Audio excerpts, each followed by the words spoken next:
This is Chris Kim with the Phase 3 exercises for our push-up preparation program.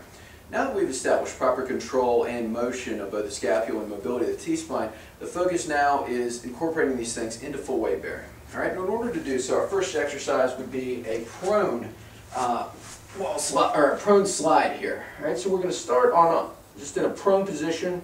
I'm thinking about just retracting my, packing the neck here, squeezing the shoulder blades together, gliding up, retracting at the top, coming down, just maintaining this position, really feeling the squeeze of my shoulder blades, cueing the client from above in both shoulder position and scapular position. And again, if this is something that is difficult to kind of control at first, we can just perform 1 to 2, complex it, come down, rest as necessary.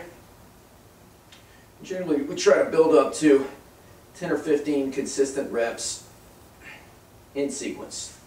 Now from here, our second drill would be a full push-up plank with thoracic rotation. All right, so rather than doing this from a quadruped position, I'm going to find this neutral spine, retract my shoulder blades, come up into a push-up position, and rotate.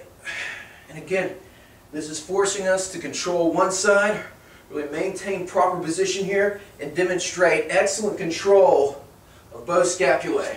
We really like this exercise for cleaning up issues on one side or the other and just working on this independent control. All right, and then ending, all right, with an upper extremity frontal plank. All right, so with this, if we're patterning a push-up, really the exercise that we like a lot is a planked push-up. Movement familiar to many people probably watching this this video here. But what we want to do is just come into a push-up position, move slowly, keep the shoulder blades tucked down and back. Move from a push-up position into a plank position. So we've got core engagement. We want to keep the back flat like a table. Make sure there's no rotation of the torso. But importantly, we want to keep those shoulder blades retracted. We want to make sure we're keeping everything straight. Cue the client to pull down and back with their scapulae.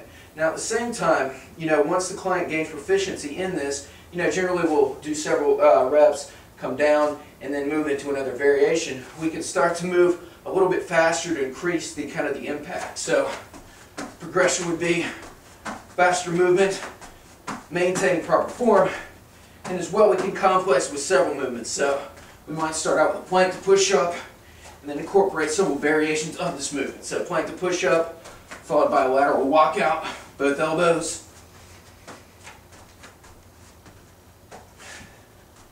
Plank to push up followed by a forward walkout.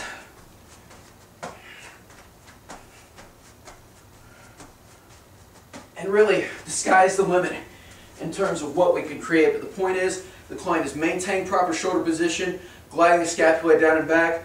When we see that this is not the case, when the shoulders start to elevate or we start to see, winging in the scapula or excessive adduction, we simply stop the movement, let them come down, reassess, and then just increase the, the reps or the time held in this planking position as the client becomes more proficient.